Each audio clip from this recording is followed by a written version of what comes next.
You are listening to the #1 podcast made by two guys 40 plus who used to own a boombox.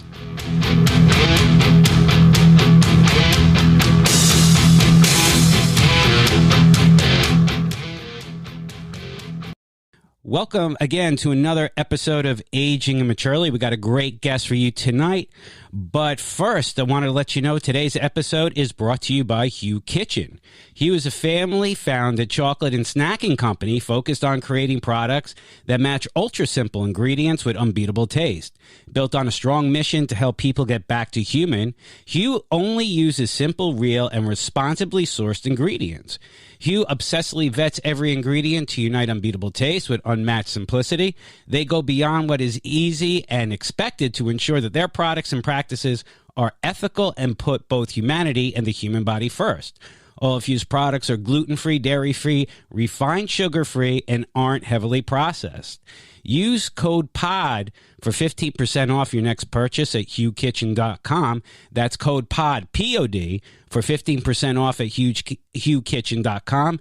And find out why Hugh helps people get back to human. Well, we got a great guest for you tonight.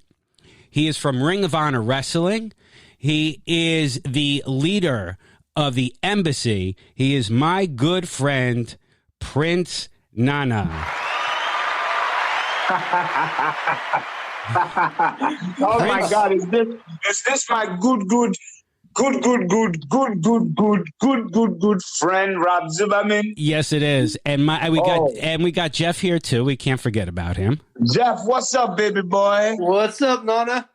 I'm hanging in there. You know, it's been such a while, Rob. I'm so proud of you.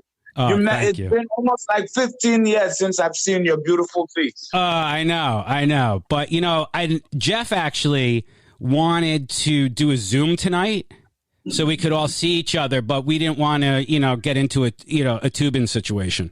Right now, my beard is grown out. I've been stuck in my loft on the Lower East Side, all right? Very, very, very slummy situation I'm in right now, all right? Oh, no. So I totally understand it, and it's okay that we're not on Zoom, all right, with Prince Nana charming all the ladies. You got to be careful of Zoom these days. You saw what happened when the guy, exposed him accidentally exposed himself during a Zoom meeting. Yes, I imagine Jeff doing that. No, all right? No. No, we can't have that. I got to tell you, this is one of the reasons why I'm saying people have to get back to work. You know, because I'm surprised like this hasn't happened before. That you haven't seen more of this going on. But I mean, this is why we got to get back to. And Jeff will tell you, I hate this bullshit, this new normal. I do not like it. I want to get back to life. We got to keep fighting to get back. You know what? I'm tired of seeing, all right? I'm tired of seeing people's dentures falling out by accident on Zoom. All right? I'm tired of all of everything. I'm sick of it, and I'm with you all the way, Rob. People need to get back out there, get back to the events, get back on stage doing comedy and everything like that. Is Jeff doing comedy? Or does he do it? Did he ever do comedy like we did? No. Jeff never did comedy. But usually what happens is like on a podcast, you have guys coming on like all these major comedians, guys that have made it. But on our podcast, we bring you two guys that tried that haven't made it. Oh, there you go. That's a really, really good concept. That reminds me of some of the nail foot cutters that I have back home in Ghana, all right? Uh-huh. They remind me of them, all right? That's what you guys remind me of. The nail foot cutters. That's what we call them, all right? They were going for something and it didn't happen, but they were promised something. So they're cutting the foot of a king. So it's a good At the end, you lucked up, Rob. So do you remember? Can we rewind here a little bit and go back to how you two met? Well, we met at what kind? Don't tell them the X-rated story. No. We're not going. Like I said, we're not tubing it tonight. That's why we're not doing a Zoom. We're not tubing.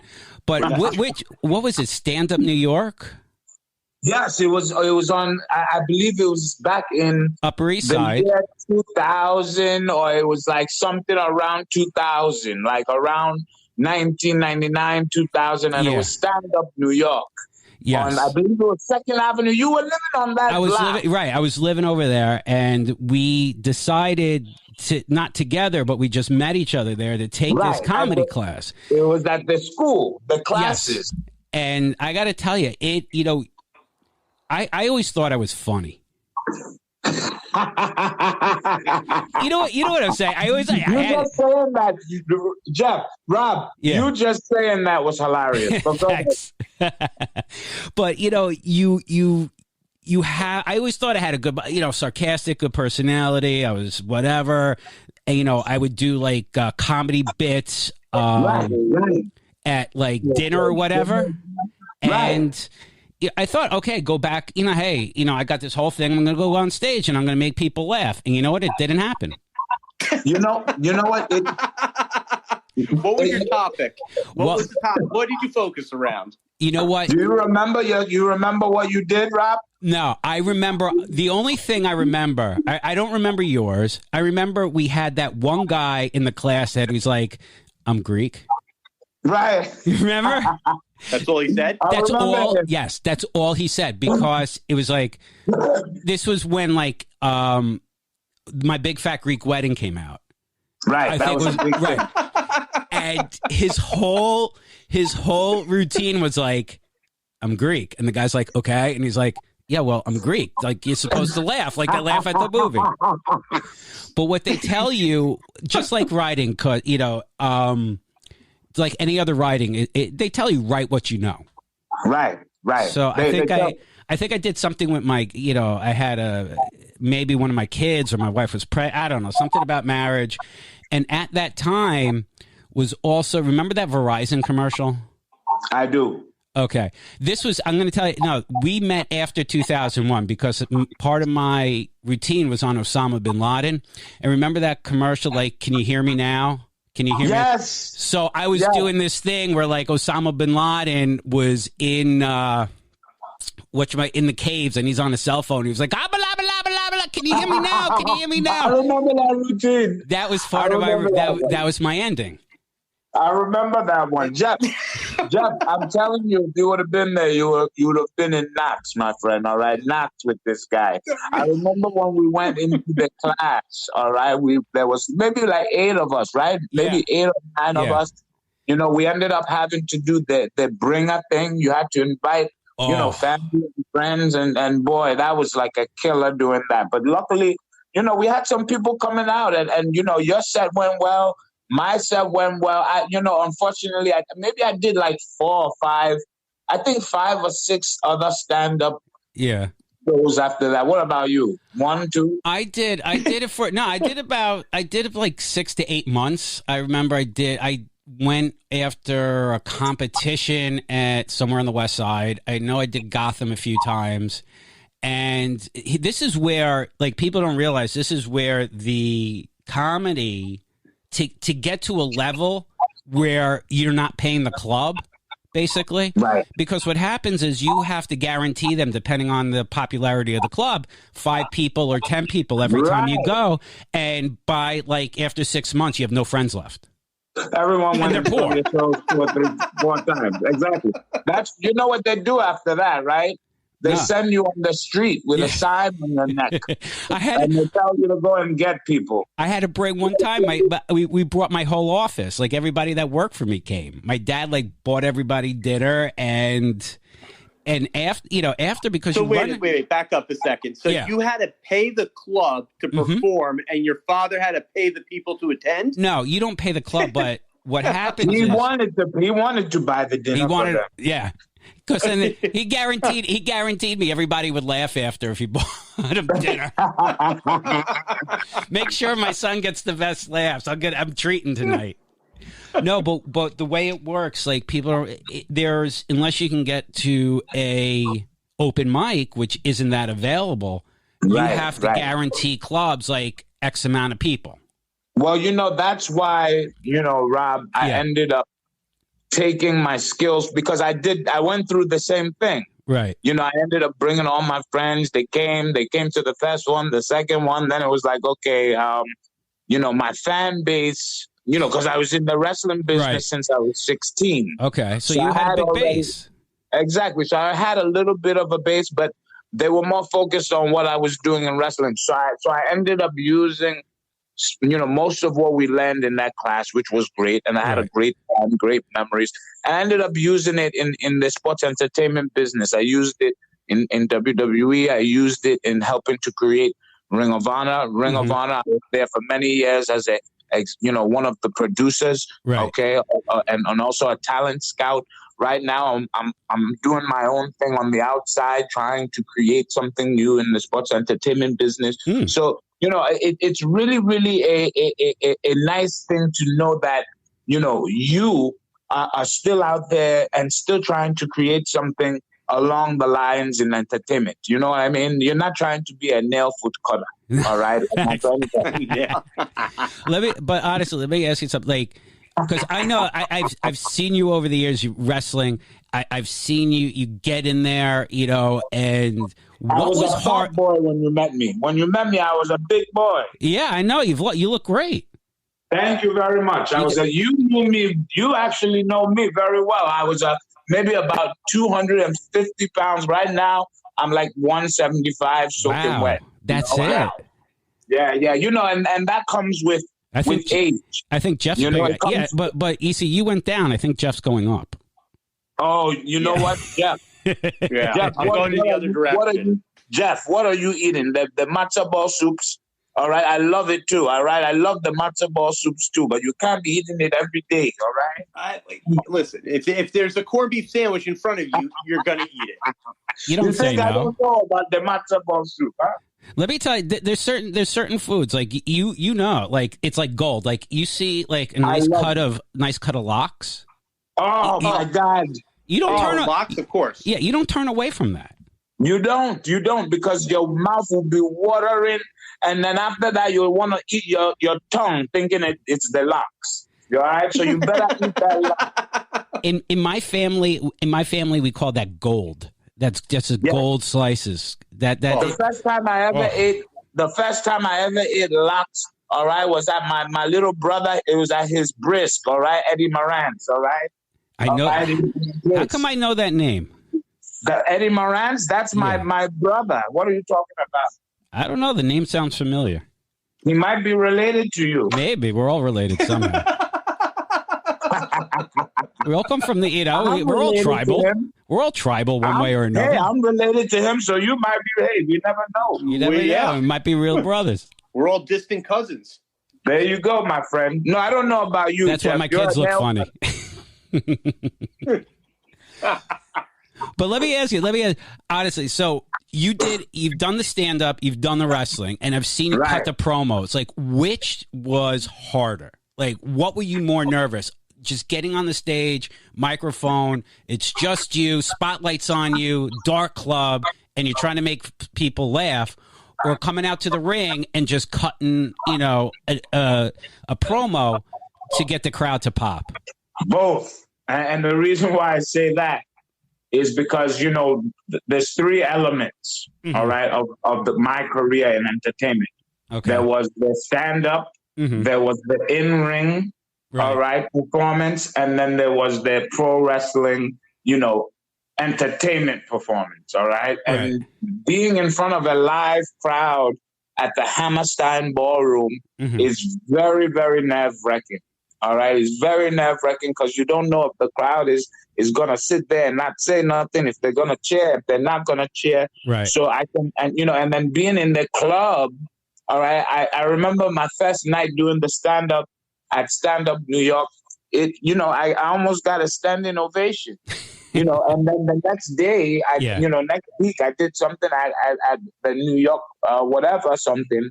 I did a show there. I got a standing ovation there. And then the show after that, it was crickets. And, you know, it was like, oh, my God, what is this? You know, and that's how it's been in wrestling, too. You know, you always have to keep going and keep, you know, using these shows and these events to not only get paid, but actually to use it as practice as well. Yeah, no, I agree with you. I mean, I remember doing one set at one club, and it was great. You know, I killed. My timing was on. Everything was good. And then, like, next week, I go to another club. I do the same exact thing, and everybody's sitting on their hands.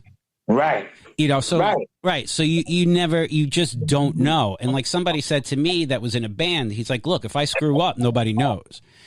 You screw up, that's it. That's you standing up there. And let me tell you. That's it. They're going to be staring at you. And I think it's like one thing I noticed is, with entertainment and entertainers who are being filmed on television and this and that, it's two completely different lives that you're living. There's a television life and there's a real life.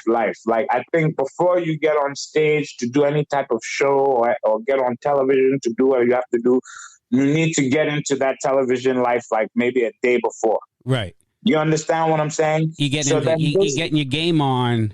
You're getting into that mode, yeah. Exactly. You're getting into that mode for people to say, okay, I got to see what this guy got to say.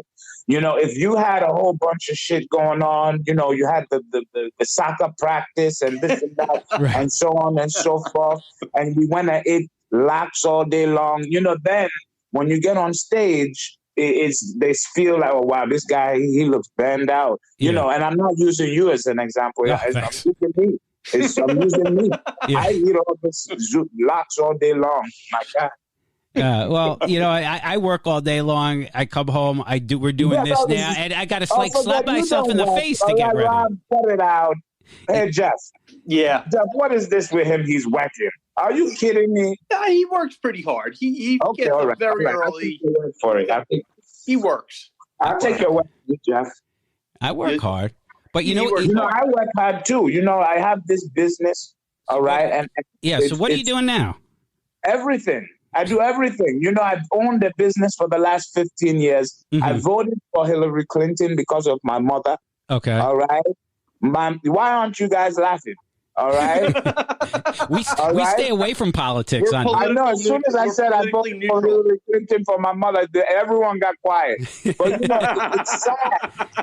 You know what's sad about it, all right? What's sad about the situation, Jeff and Rob, all right, is that, you know, I'm not a fan of you know, I was a fan of Donald Trump, you know, but now it saddens me to see how he responds to certain things. But in his presidency so far, my business, all right, has actually done well.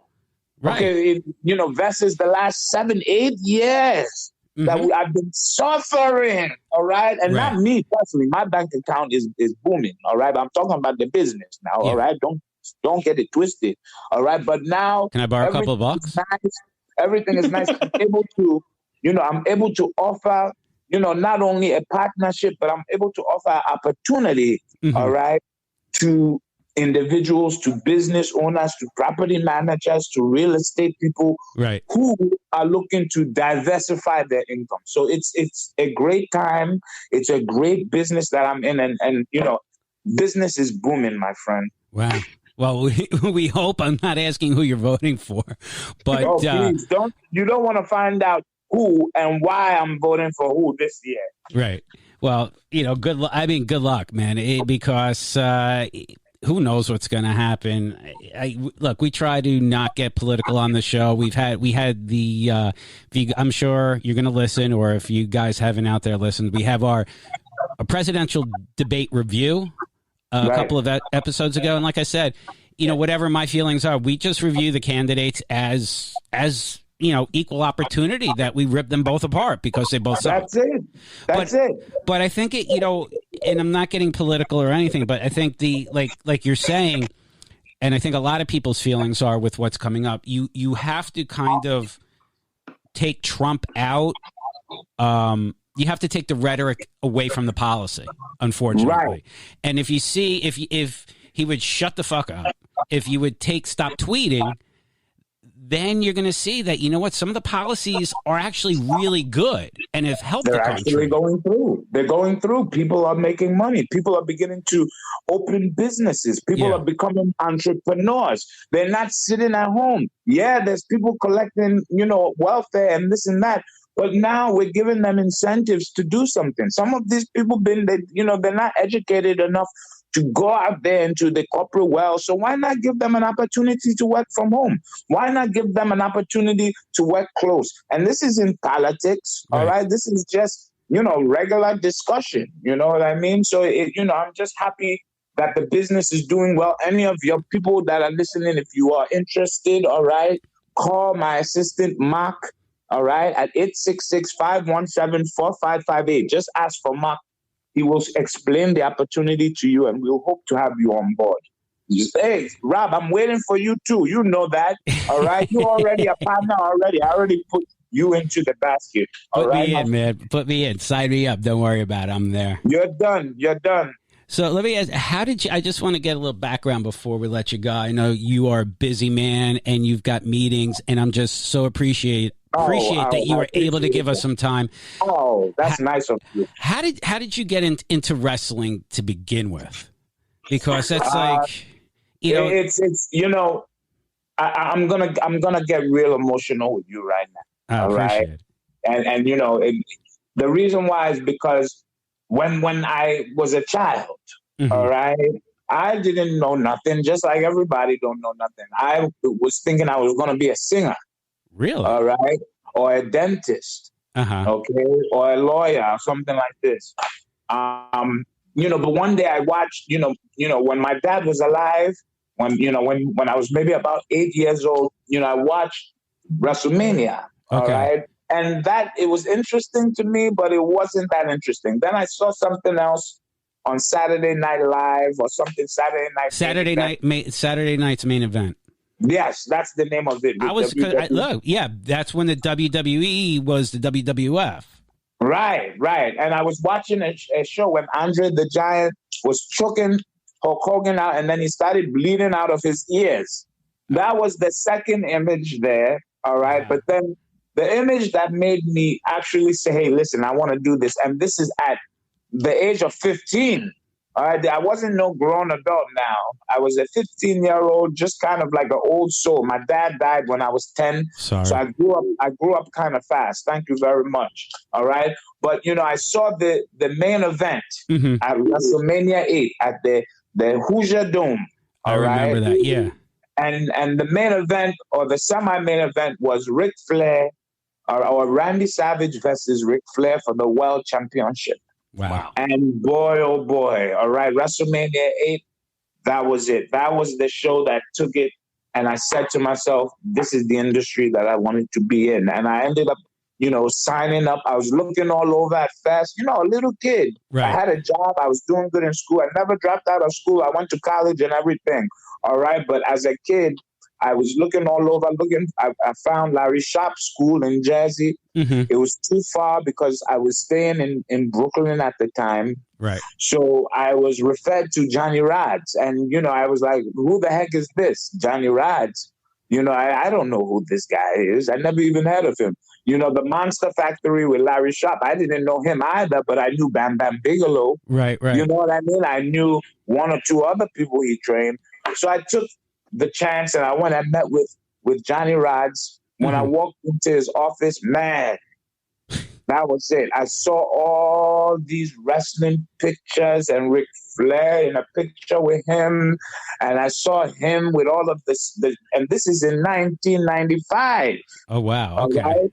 He was training Devon Dudley at that time. Oh. He was just finishing training Tommy Dreamer, Taz, and a heck of a lot of other guys. So I was coming in at a time where it was like the tough gets tough and the tough get going. So and all these guys wound up in ECW at one time. ECW, they created ECW, moved on to WWE, and some of them are WWE Hall of Famers. And, I have just been blessed to be in the wrestling business since the age of 15. And I really didn't get to see any success until maybe, years and years and years later. And you know what? It's okay. It's okay because everything happens for a reason. I traveled all over the world. Wow. All right. I met so many great people.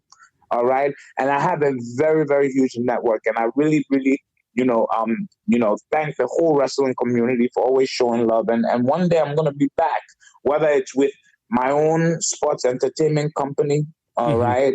I've been working on that. All right. I want you to be the ring announcer, Rob. Oh, all not right? a problem. I could do it. I remember the days of when it was Gorilla Monsoon and yes. remember that, and Vince McMahon, and that was Saturdays because back then when it was a WWF, they used to have Saturdays, and then I think they had a show on Tuesday nights, and then once a month it was on cable. So instead of the pay-per-views, they always had it at Madison Square Garden. Right. It was like a closed circuit type of thing. It was just like, it was like, a drug. Right. For me back then it was a drug. But then later, like maybe about 10 years into my career, and I've been in the business now for almost 25 years. Wow. 10 years into my career, it started being like a business. And not that it wasn't fun, right. but it is a business. Yeah. And that's all that people can't take anything, personal.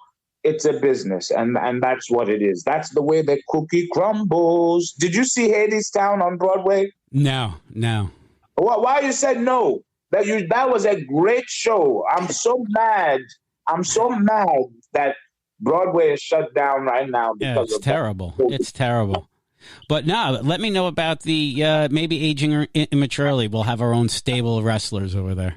Hey, you know what? It would be good. You and Jeff, the nail foot cutter. Let me tell you, it's gonna be an unbelievable faction. And I want to just tell all of your listeners and all of your followers, continue to support this show. These guys are putting something really special together. All right, you can follow Prince Nana.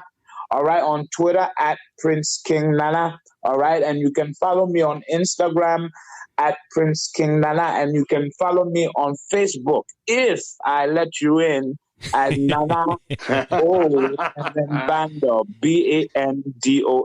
Ow, this has been a really, really good time. And if he gives you shit about coming in, just let me know and I'll take care of it for you. Prince, that's a good one, guys. Thank you so much for coming on. It's been great, and we're gonna get together really soon. It sounds good. And Rob, don't forget, I'm sending you your package. You signed up. You got it. I'll speak to you soon. You got it. I'm bringing Jeff with me too. So yeah, Jeff, you too. Goodbye. I'm in. We'll be right back. Aging Immaturely is brought to you by Anchor. If you haven't heard about Anchor, it's the easiest way to make a podcast. Let me explain. First of all, it's free.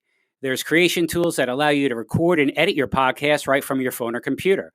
Anchor will distribute your podcast for you so it can be heard on Spotify, Apple Podcasts, and many more. You can make money from your podcast with no minimum listenership. It's everything you need to make a podcast in one place.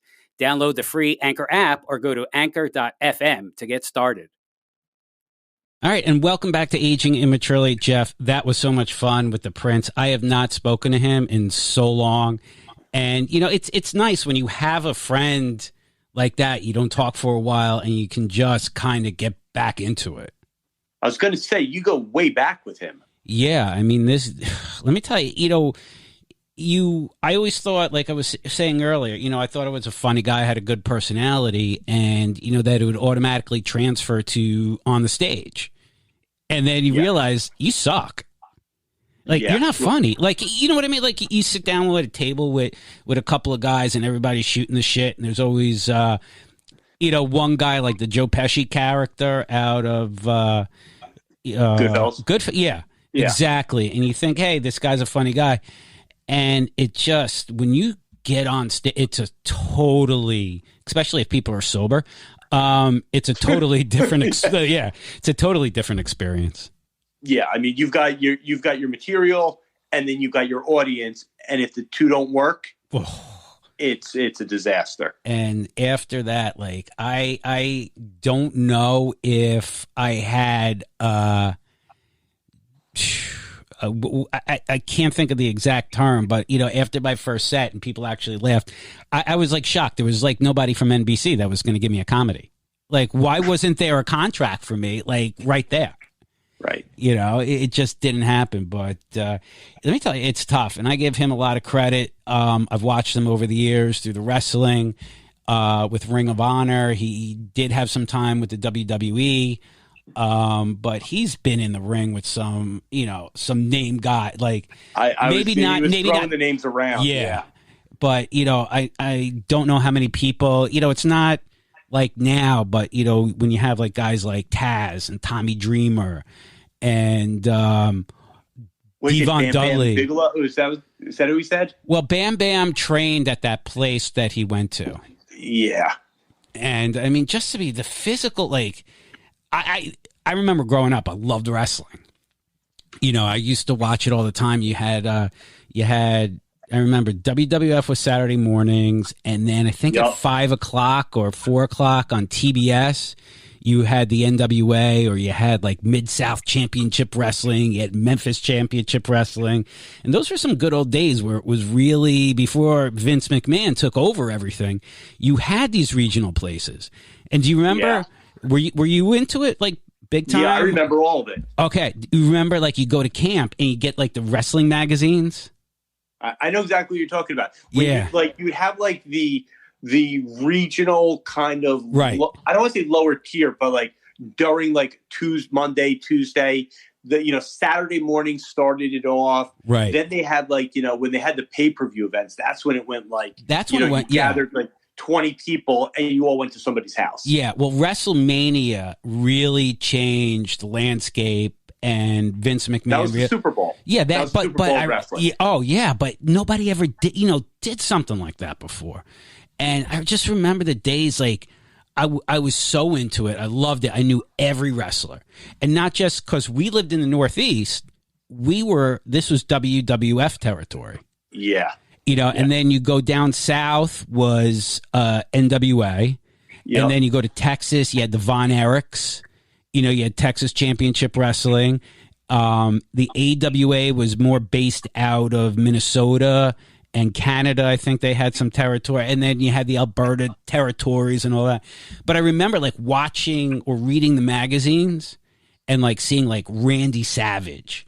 And and then all of a sudden it was like, oh my God, Randy Savage is now in the WWF. And it was really cool.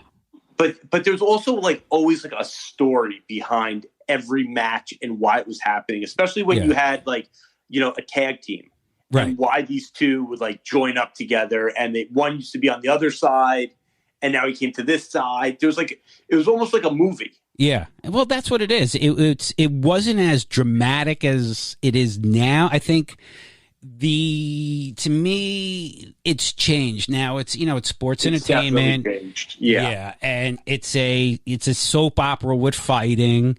And back then it was more, guy did, you had your rivalries and everything, but it was more, I think it was more in ring than it is now. But I mean, the talent now is just unbelievable. I mean, what these guys do is just insane.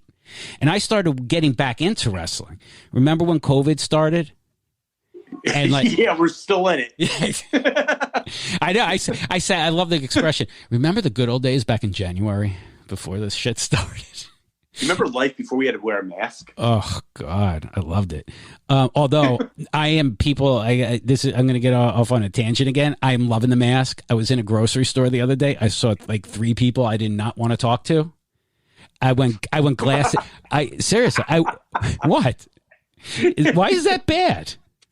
Why don't you just go with the full-on Darth Vader helmet? I might, but we'll discuss next week my Halloween costume. But no, like I wanted to get in and out, and I went I'm telling you right now, sunglasses and mask, forget it. I mean, you're stealth. No, you're perfect. You can run in and run out. No side chat. No, especially when you see people that you don't like. Boom. There you go. You're in, you're out. And you see, now you took me on a tangent and I forgot. Oh, okay. All right. So when this started at the beginning, and they canceled all sports. Yep. and you were like jonesing to watch some competition. Just anything on, and I remember like on a Sunday night, I was laying in bed, and they had like a whole day of ESPN 8. The Ocho was on. Really? Yeah. I have a picture. I'm gonna put it up on Instagram tomorrow. They had like dodgeball. Okay. They had you actually would like this. They had lawnmower racing. We know you're a big lawnmower guy. No, I'm a big, anything with engines and wheels, yeah. I'm a big fan of. I know, I've seen that. Yeah, and I know you used to mow lawn, so they had lawnmower racing.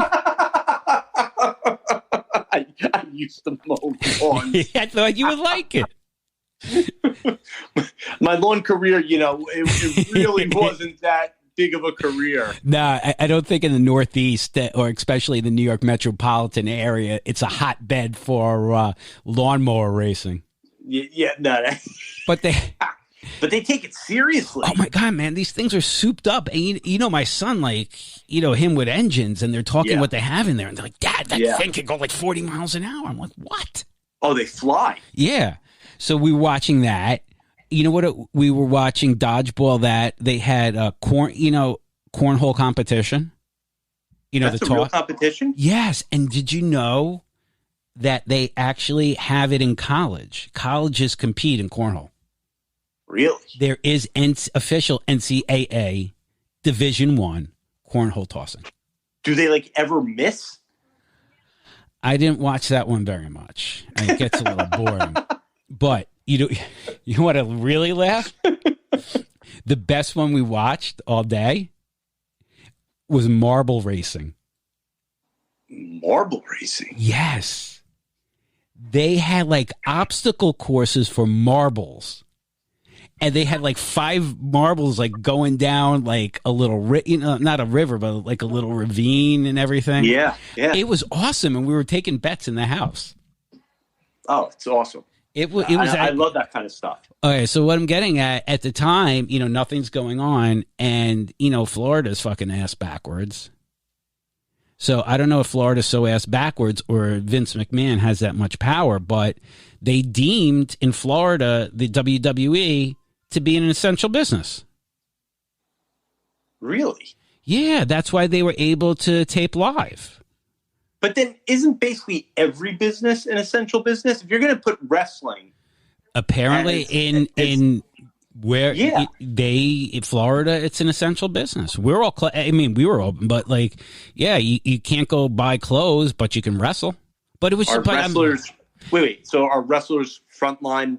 They're frontline. Apparently so.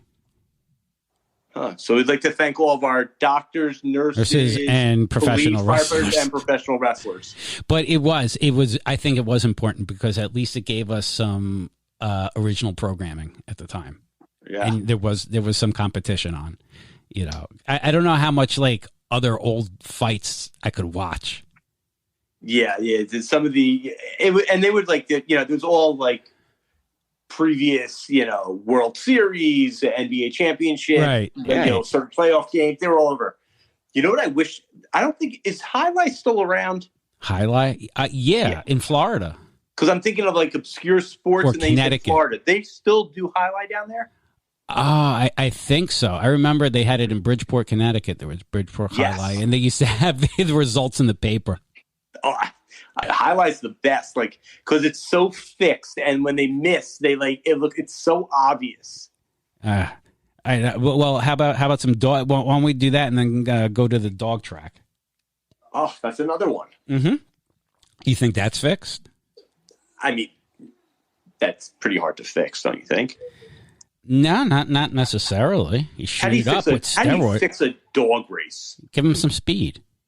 Give him some cocaine. I don't know. No, the only way you can do it is if you hold back the chute when they come out of the when they launch them. Oh, all that shit's rigged. Come on. Are you kidding? Rigged. You can rig it. No, you can't. Well, right. You're probably right. I mean, at least if horse racing, you have a jockey on. Right.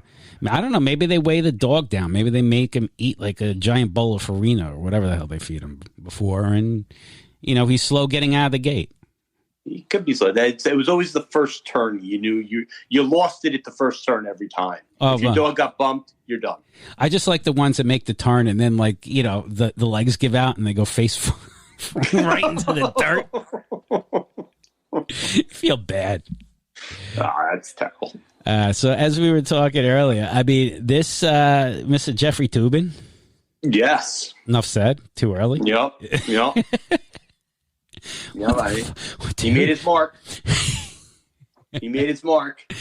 Yes, he. I think he made more than a mark on that one. But you knew it was. Let me tell you, and I just want to say, I'm getting no pleasure out of talking about this. No, not at all. I'm getting. Do you get what I'm saying? I'm getting no pleasure out of talking about this. Yes, I get exactly what you're trying to do. I just wanted to make sure. Yeah, I've got it. Yeah. We're going back to your stand-up comedy days again. I know, but you know what the problem is? My dad's not here to buy anybody dinner tonight, so.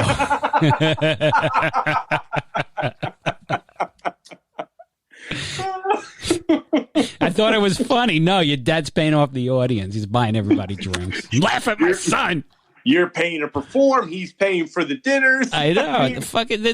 I'm telling you, man, comedy is a racket. It is such a racket.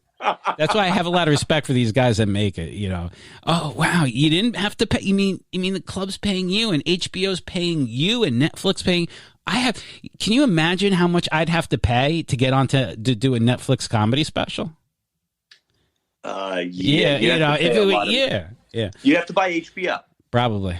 Maybe I can borrow some money. But this guy, I mean, I'm surprised that we haven't seen more, I don't want to say sexual acts, but no, I know exactly. Like a man in it, hey, we're making out, and all of a sudden, hey, business is, it's a Zoom. Here's my office. I'll tell you what's saving it, because I'm on a decent amount of them a day. Right. Is that when the meeting's over, people are just signing off in 2 seconds because they've got 6 more they have to attend to. Right. So it's not like they're sticking around or he's sticky. Yeah. I don't want to, it's a little bit of a sticky situation now and again. But I think that's why it hasn't happened more. I think people are like, all right, this Zoom's over, I'm done. Right. But apparently he had 2 Zooms going on. That's what happens. You have to have a certain amount of concentration to do a Zoom. Well, first of all, you have to have a certain amount of concentration to do what he was doing in the first place. You got to concentrate to do that. That's one form of concentration. Yes. The concentration I'm talking about is staying on task. Okay. Once you get going, what other tasks are you doing? I mean, I think he finished his task and then got back onto the wrong Zoom. Listen, yeah. Or he was tasking but he had one where he was, I guess it was with the New Yorker, and they were practicing a Zoom for the election. And then apparently he was like, I guess, I got it. How could I be so stupid? You ready for this? Go back a couple of episodes. This is it. We came up with this weeks ago. Ashley Madison. Yes. Ashley Madison. This is how it happens. He heard our episode, and then he got onto Ashley Madison, and he was doing his business, and that's it. There you go. He listened. You know what? I think he's a big fan. He might be, but he's not a professional like the person that we spoke about. No. Because she was able to juggle 10 people at once. This guy can't even handle one Zoom at a time. I know. So, I mean, he should really give her a call and really learn how she schedules, and things like that. Yeah, he's got. You know what? You're making a great point, because he's really doesn't have this down. I mean, No, if he he's doesn't. doing it That's during what work, right? If he's doing it because she handles it at night. Yeah, at night on business trips, and this guy, it's the middle of the day. He can't get it down. He can't get his system down. Well, he was up. He was up, but he can keep it up. That apparently, so he's doing well there. But I mean, honestly, like, dude, you're on a freaking Zoom with work. Like, you can't wait 5 minutes. I like the fallout afterwards when they go. He's decided to take a leave of absence temporarily to, get his affairs in order. And, he apologizes, the formal. I'm like, come on. Real. Wait, they're going to have, and he's suspended. And apparently they were going to be bringing him back. Of course. You have to bring him back. Come on. Marv Albert had that whole thing, right? Remember with the biting incident and all that? How are you going now to allow? Okay, he was suspended. Marv was fired, and he eventually came back over time. Never to, I don't think, ever to the level that he was. No, MSG let him go, and all these other. But how do you bring this guy back?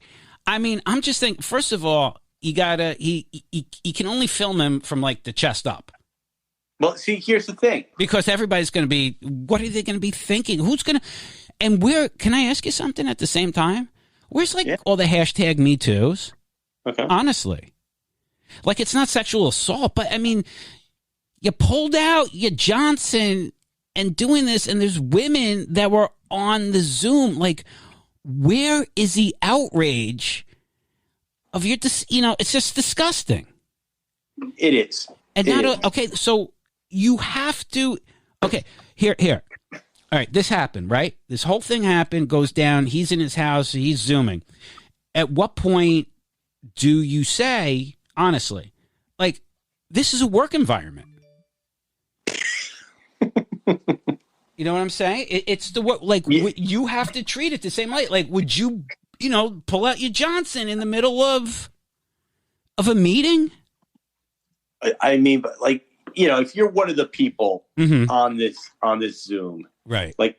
How do you kind of break into the meeting conversation and be like, Steve?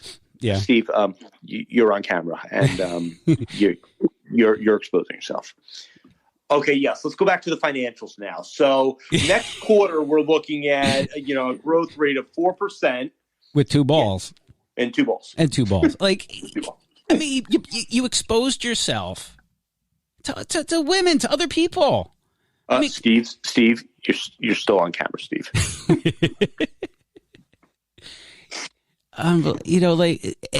I'm surprised, that the fact that honestly, not more people are coming out that say you can't bring this guy back. He should not be employed.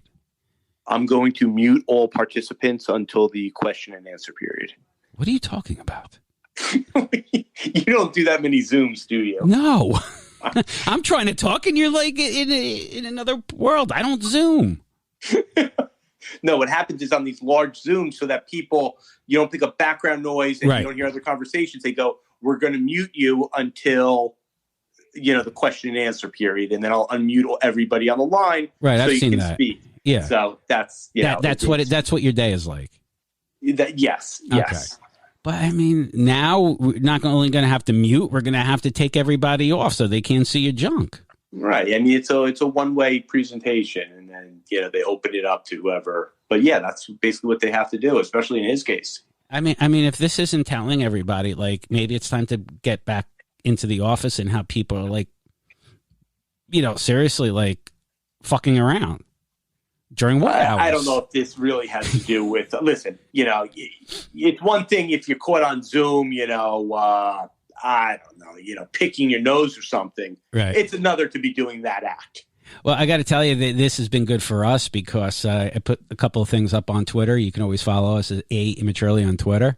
And we got great responses. We got a lot of hits on those. Oh, there was a lot of good material out there. No, you got to check out our material and like us on Twitter. Well, our material is the best, but I'm trying to give credit to a couple of other, Dude, we're trying to push the show, man. What do you talk about other people for? We need listeners and fans. Screw everybody else. Are you going to take them? Why don't you just take everybody out to dinner?